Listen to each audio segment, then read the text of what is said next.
오늘 함께 보실 하나님의 말씀 고린도전서 9장 19절부터 27절까지의 말씀입니다. 내가 모든 사람에게서 자유로우나 스스로 모든 사람에게 종이 된 것은 더 많은 사람을 얻고자 함이라.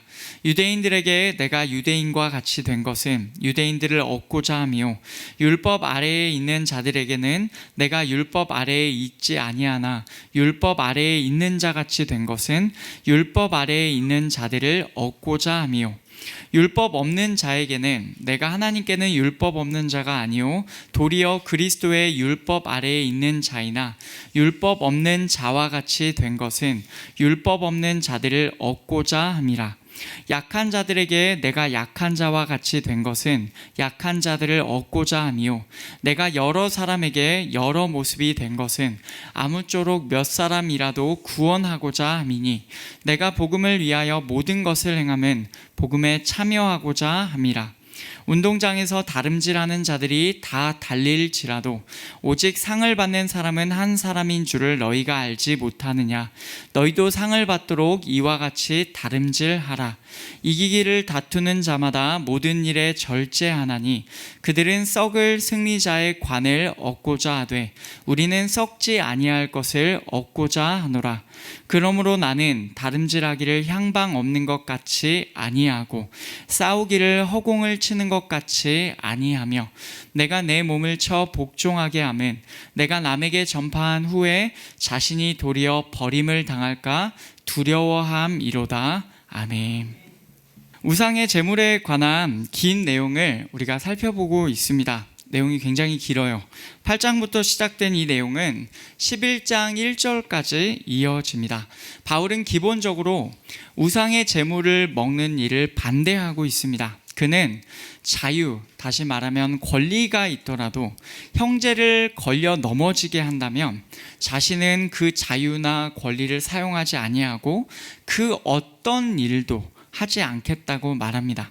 사실 바울에게 권리가 없었던 것이 아닙니다. 그는 9장 1절에서 이렇게 말하였어요. 내가 자유인이 아니냐, 사도가 아니냐. 자신을 자유로운 자이자 사도라고 말하였어요. 그에게는 사도로서의 권리도 있었고 자유로운 자로서의 권리도 있었습니다.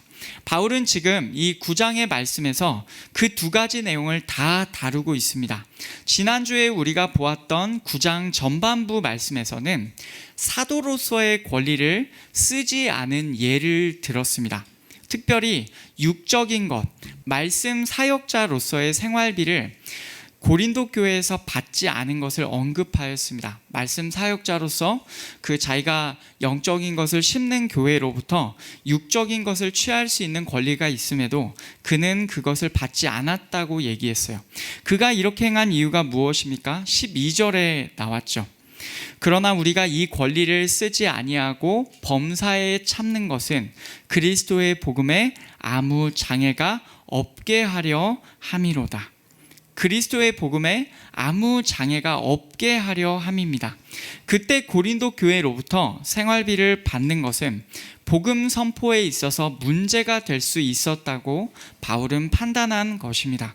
그래서 바울은 받지 않았고 18절에서는 자기 권리를 다 쓰지 않은 그것이 자기의 상이라고 그렇게 말하고 있습니다. 이제 오늘 말씀 9장 19절부터 27절까지에서는 바울의 또 다른 권리 포기의 예가 나옵니다.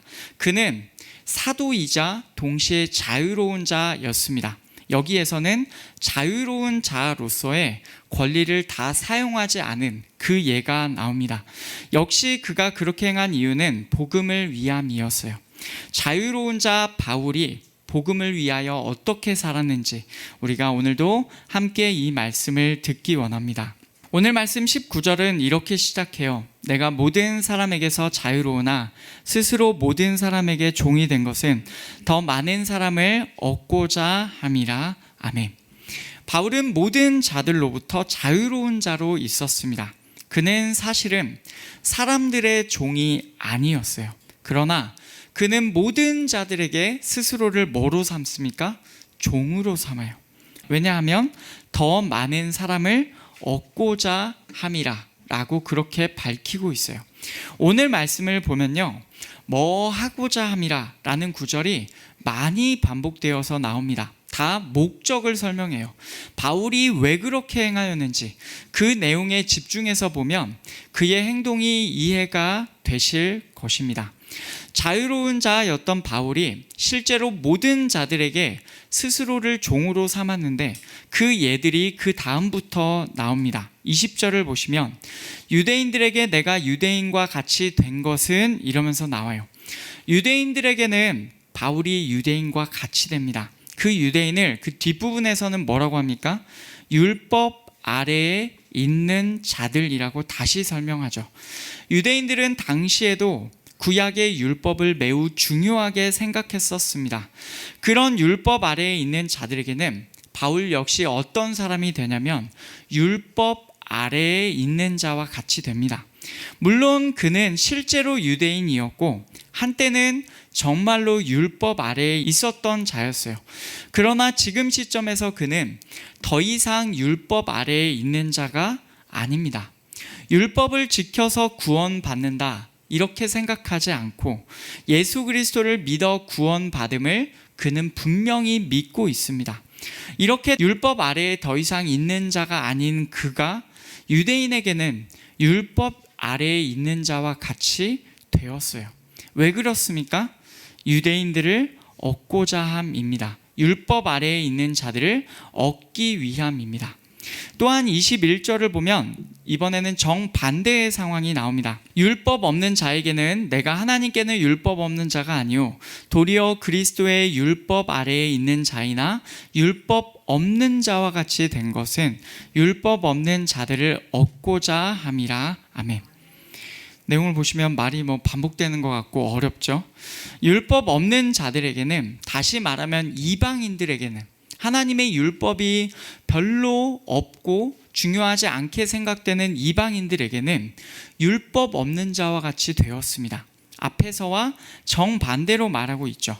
혹시라도 우리가 이렇게 생각할 수가 있죠.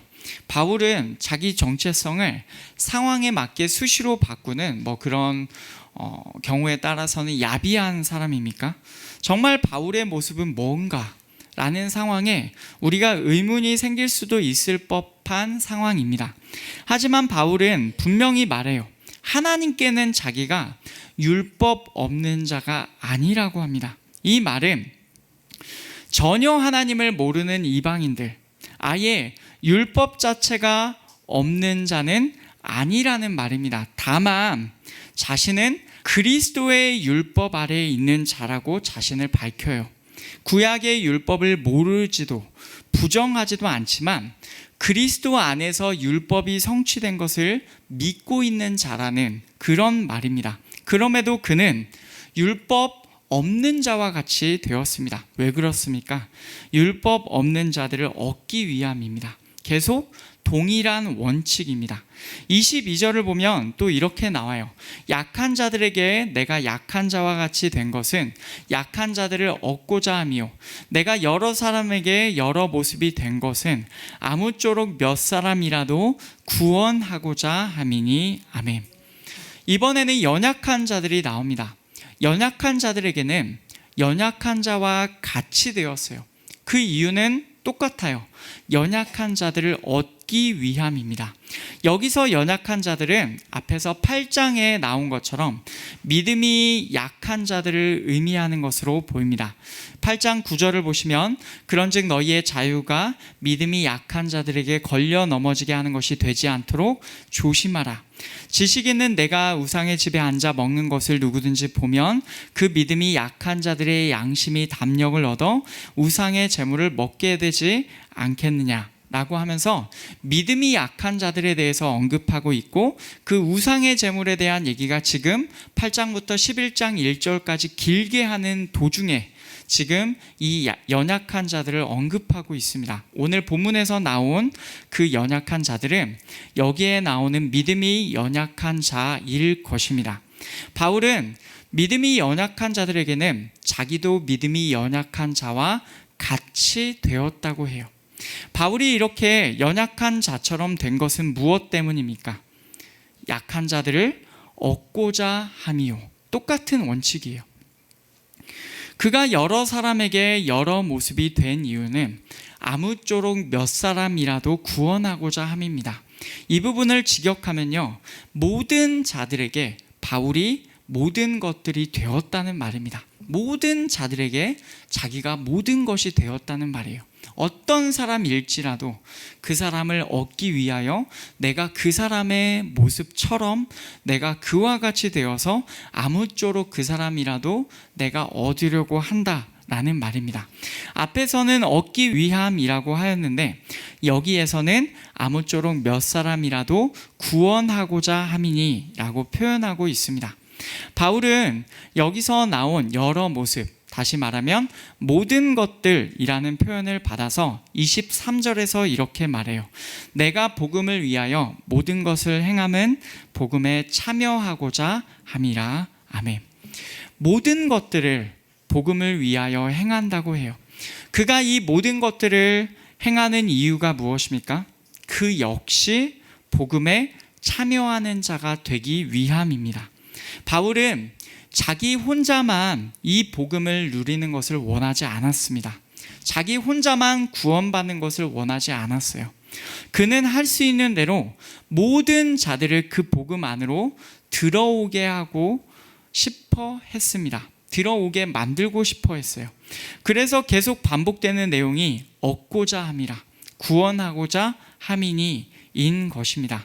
이렇게 바울은 원래는 모든 자들로부터 자유로운 자였지만 모든 자들을 자기가 할 수 있는 대로 얻고 구원받게 하려고 복음을 위하여 모든 것을 행하였던 것입니다. 자유로운 자로서의 권리를 다 사용하지 않으면서 모든 자들에게 자신을 종으로 삼았던 것입니다. 그들의 영혼을 얻으려고요. 이어서 나오는 24절부터 바울은 한 가지 비유를 들면서 자신의 삶을 설명합니다. 그 비유는 달리는 자의 비유입니다. 24절 말씀, 운동장에서 다름질하는 자들이 다 달릴지라도 오직 상을 받는 사람은 한 사람인 줄을 너희가 알지 못하느냐.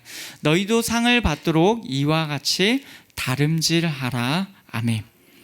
운동장이 나옵니다. 운동장 바꿔 말하면 경기장입니다. 스타디움이라고 불리는 그런 경기장이에요. 그 경기장에서 달리는 자가 있습니다. 당시 로마 사회에는 주기적으로 열리는 운동 경기들이 있었어요.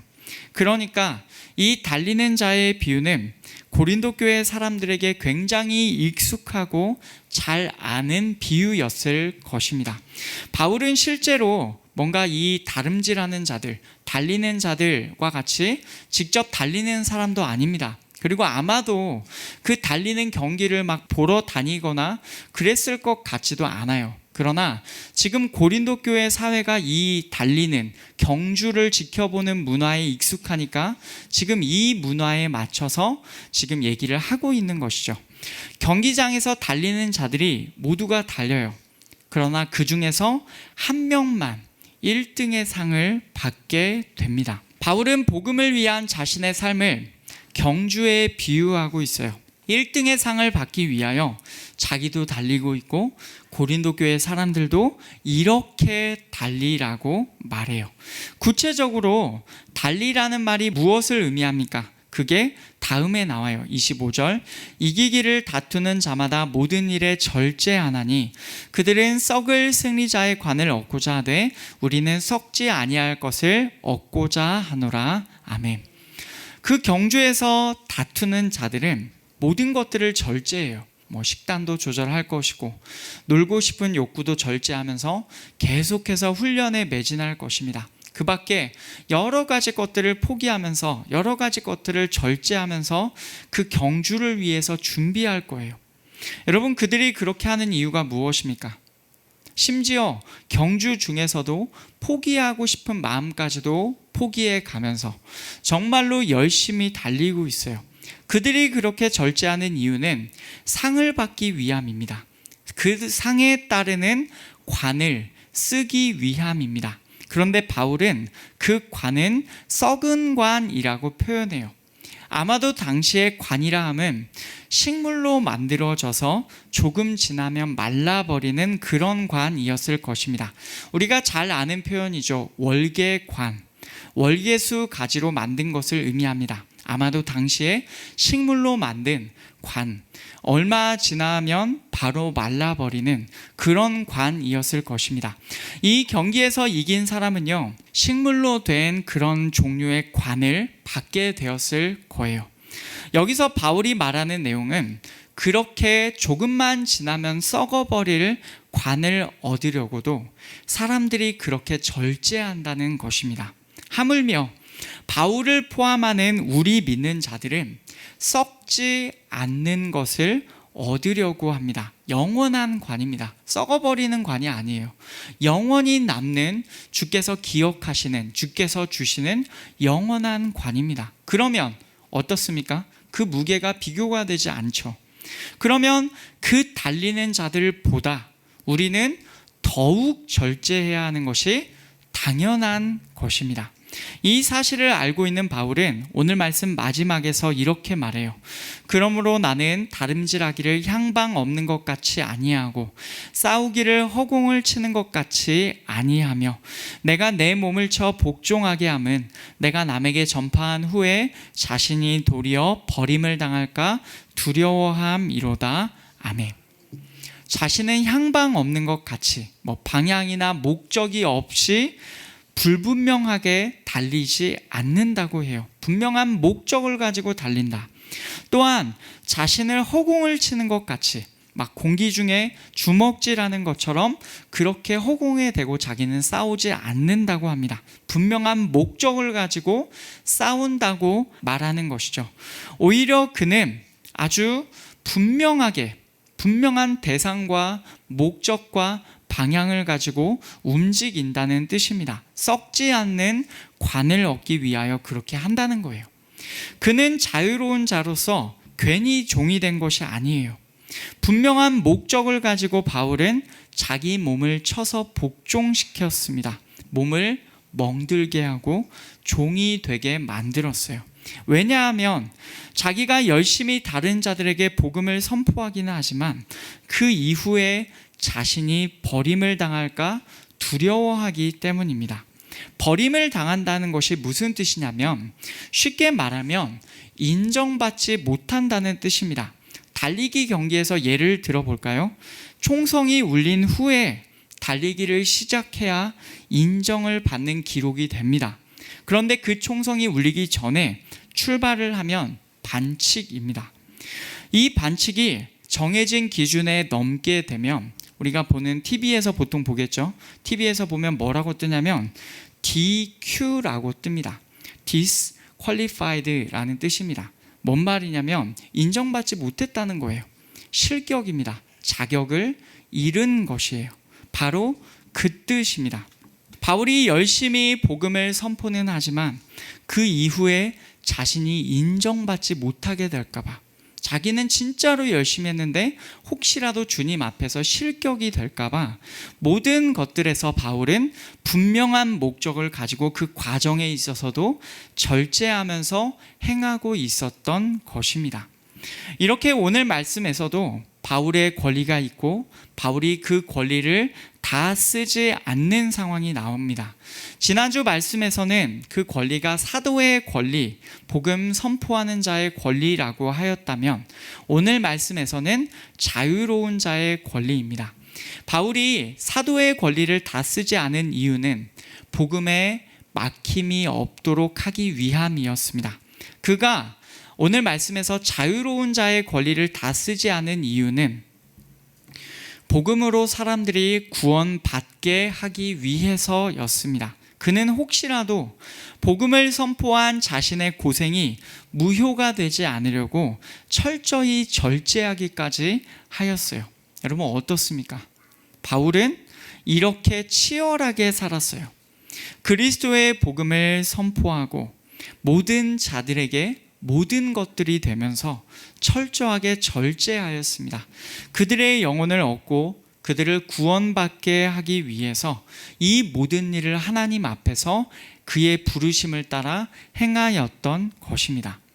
우리는 이 본문을 보면서 바울이 얼마나 복음을 진지하게 생각했는지를 알 수가 있습니다.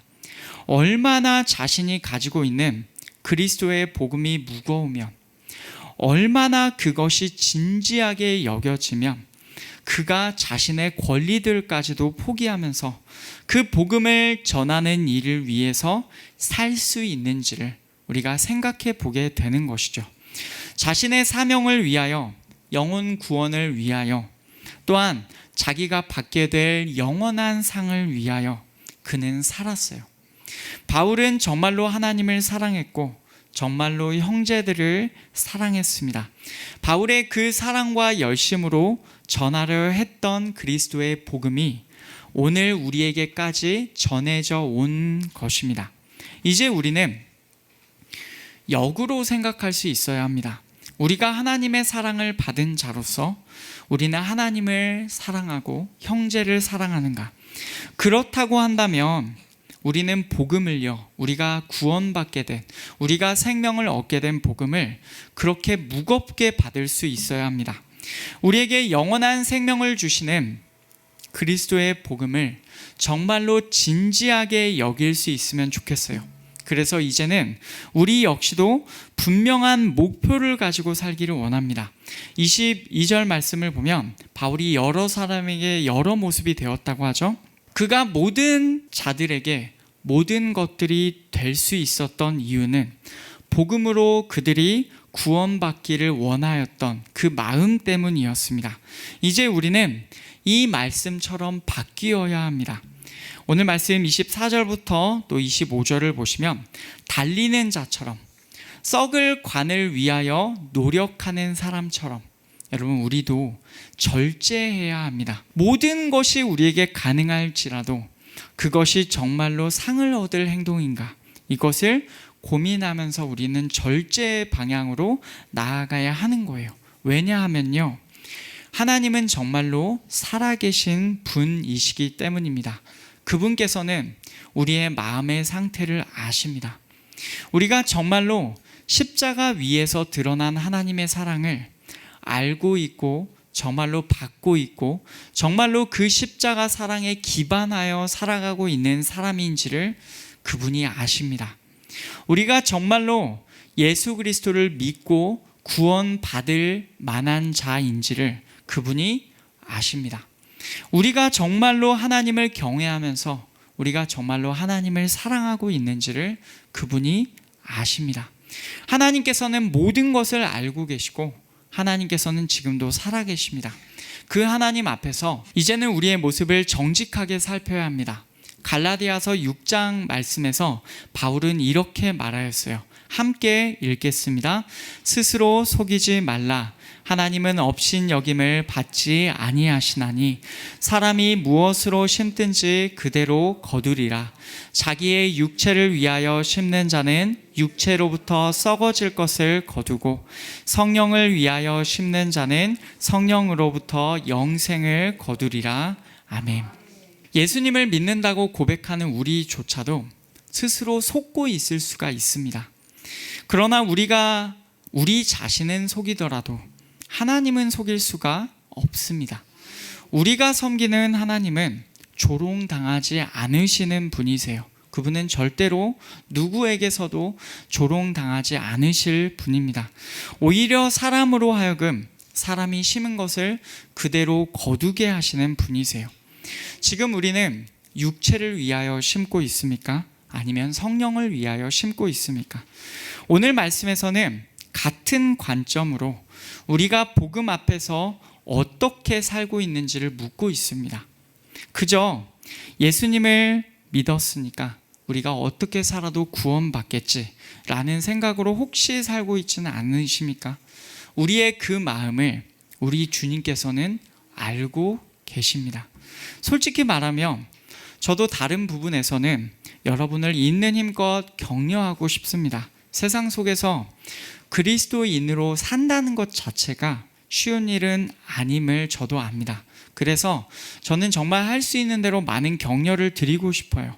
하지만 우리의 그 문제가요, 진리의 영역과 부딪힌다면 저는 마냥 격려하고 있을 수가 없습니다. 진리의 영역 구원의 문제에 있어서는 정확하게 우리의 마음을 점검해야 합니다. 우리의 모습을 점검해 보아야 하는 거예요. 우리는 지금 우리를 구원하시기 위하여 당신의 아들을 십자가 위에서 찢으신 하나님을 경외하고 있습니까? 영혼의 구원이라는 이 핵심 영역에서 성경의 가르침을 있는 그대로 받는 우리가 되기를 축복합니다. 저는 그렇게 우리 교회가 다시 하나님께로 열심을 내는 자들로 가득하기를 원합니다. 여러분, 다시 힘을 냅시다.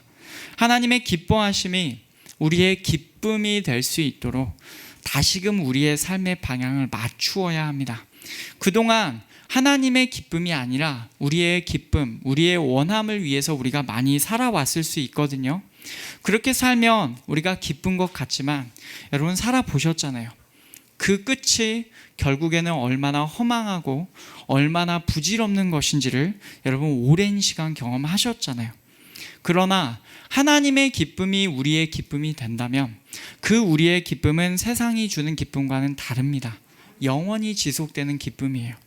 여러분, 그 기쁨을 다시 한번 되찾을 수 있도록 우리의 삶의 방향을 다시 맞추기를 원합니다. 우리가 그 하나님의 사랑하심을 먼저 받은 자이기 때문에 이제는 그 하나님을 우리가 마음 다해 사랑하는 자가 되어야 할 것입니다. 그러려면 우리는 구원의 일 앞에서 절제하는 자가 되어야 합니다. 다른 영혼의 구원을 위해서도 절제해야 합니다. 다른 이의 영혼을 얻기 위해서 우리가 복음을 전하기 위하여 철저하게 절제해야 합니다. 동시에 먼저는 나 자신의 구원을 위하여서도 절제해야 합니다. 우리가 원하는 대로만 살면, 육체의 원함을 위하여서만 살면, 말씀에 따르면 육체로부터 썩을 것을 거두게 됩니다. 그것이 말씀에서 분명히 말하고 있는 내용이에요. 심지어 바울도 자신의 몸을 막 멍들게 한대요. 자신의 몸을 막 스스로 종이 되게 만든대요. 왜 그렇게 하냐면 자기가 실격당하지 않기 위함이래요. 그러니까 우리는 더욱 살아계신 하나님 앞에서 우리가 그 앞에 서야 할 때를 기억하고 이 땅에서의 구원을 위하여 우리 역시도 절제하면서 살아야 될 것입니다. 혹시라도 우리 중에서는 그런 생각을 하실 분들도 있을 거예요. 나는 그렇게 치열하게 살고 싶지는 않습니다. 나는 적당하게만 살고 싶습니다. 여러분, 저 이해가 됩니다. 너무 잘 이해가 됩니다. 그런데 이 교회를 개척하고 나서요, 제가 아주 많이 한 생각이 뭐냐면 이것입니다. 내가 원하지 않더라도, 그리고 내가 인식하지 못했더라도 이 경주는, 이 싸움은 이미 시작되었구나. 바울과 같이 우리의 경주와 이 싸움은요, 이미 시작된 것입니다. 여러분이 인정하든 인정하지 않든, 여러분이 인식하든 인식하지 못하든 이 경주와 이 싸움은 이미 시작되었습니다. 이미 시작된 경주에서 우리는 이미 달리는 자로 무대 위에, 경기장 위에 올라와 있어요.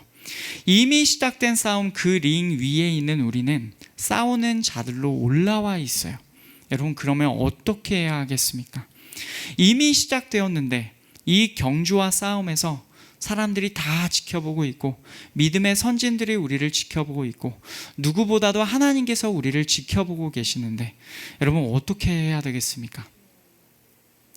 제가 중학교 때 웬 호기로 그 학급에서 체육대회를 하는데, 제가 웬 호기로 농구 경기를 나가겠다고 제가 신청을 했는지 모르겠습니다. 제가 운동을 진짜 못하거든요. 농구 경기를 나가겠다고 웬 그런 자신감이 생겼는지 모르겠어요. 중학교 1학년 때. 아마도 중학교 올라가면서 막 친구들도 섞이고 새로 막 이렇게 생기니까 제가 그냥 했었던 것 같아요. 그냥 호기롭게 농구 대표 선수 나가겠다고. 나갔는데 뭐 제가 평소에 농구를 얼마나 합니까? 제가 운동을 원체 못하는 사람이라서 운동을 해야 되는데 뭔가 진짜로 농구 경기에 나서야 되는데 막 응원하잖아요. 사람들이 둘러싸여 있는데 농구 경기가 시작되고 우리가 먼저 한 골을 먹혔습니다. 그러니까 그때 돼서야 실감이 되는 거예요. 아, 내가 정신이 났구나. 정신을 잃었구나. 내가 왜 이걸 나가겠다고 한 거지? 막 공이 오는데 이걸 갖고 막 저 딴은 열심히 해보겠다고 하는데 얼마나 못하는지 사람들이 다 지켜보고 있는데 뭔가 해야 되는데 진짜 못하는 거예요. 참패를 당했습니다. 참패를. 근데 저는 너무 부끄러운 거예요. 저 때문에 이 우리 반의 경기가 다 말아먹은 것 같은 느낌이 들었어요. 물론 저만 못한 게 아니었습니다. 저같이 못하는 애들이 몇 명 나와가지고 뭐 저만 못한 건 아니었습니다만은 정말 참패를 당했어요. 일반 경기에서 볼 수 없는 스코어를 몇 점인지 기억하고 싶지도 않습니다. 기억도 안 납니다. 사실은 참패를 당했는데 너무나 부끄러운 거예요. 여러분, 근데 이 지금 우리가 시작된 경주와 싸움은요, 내가 설령 못하더라도 이미 시작된 거예요. 내가 언제까지나 나 별로 못하고 나 별로 원하지 않으니까 그렇게 핑계를 대고 있기에는 이미 늦은 겁니다. 그 핑계는요, 어쩌면 올라오기 전에 됐어야 되는 게 맞아요. 근데 우리는 이미 은혜로 구원을 얻었습니다. 우리는 이미 이 경주와 이 싸움대 위에 올라선 거예요. 우리가 진짜로 예수님을 믿는다고 한다면 우리의 대적들에게도 우리가 누구인지가 알려졌을 겁니다. 그렇다고 한다면 이미 시작되어 있고 이미 경기장 위에 우리는 올라섰고 우리는 이미 링 위에 올라선 거예요. 우리가 어떤 핑계를 대더라도 우리는 거기서 할 수가 없는 겁니다. 이미 시작된 거에서는 최선을 다해서 하나님의 도우심을 구하며 맞서 싸워야 하고 직면해야 되는 것이 우리의 상황이에요. 예수께서도 이렇게 말씀하셨어요. 마태복음 11장과 누가복음 16장에서 말씀하셨습니다. 우리 한 목소리로 이 두 구절을 같이 읽겠습니다. 세례 요한의 때로부터 지금까지 천국은 침노를 당하나니 침노하는 자는 빼앗느니라. 율법과 선지자는 요한의 때까지요 그 후부터는 하나님 나라의 복음이 전파되어 사람마다 그리로 침입하느니라. 아멘.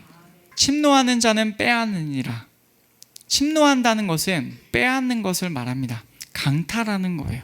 적극적으로 천국은 빼앗는 것입니다. 적극적으로 하나님 나라의 복음이 전파된 그 후로부터는 사람마다 그리로 적극적으로 들어가야 하는 것입니다. 같은 표현입니다. 이 둘은 사람들마다 그 나라는 적극적으로 들어가야 하는 것이고 그 길밖에 우리의 생명이 없어요. 그러니까 이 경주, 이 싸움에서 우리의 태도를 바꾸시기를 원합니다. 저와 여러분이 그렇게 되기를 원해요. 더 적극적으로 하나님을 사랑하는 자들이 되었으면 좋겠습니다. 그런 우리를 하나님께서는 반드시 알아주실 것입니다. 말씀을 뵙겠습니다. 자유로운 자였던 바울은 사람들의 구원을 위하여 스스로 종이 되기를 자처하였습니다. 그는 경주의 비유를 들면서 이미 시작된 싸움에서 상 얻기를 위하여 절제해야 한다고 강조하였어요. 그렇게 우리 영혼의 구원을 위하여 절제하는 삶을 살아가기를 원합니다.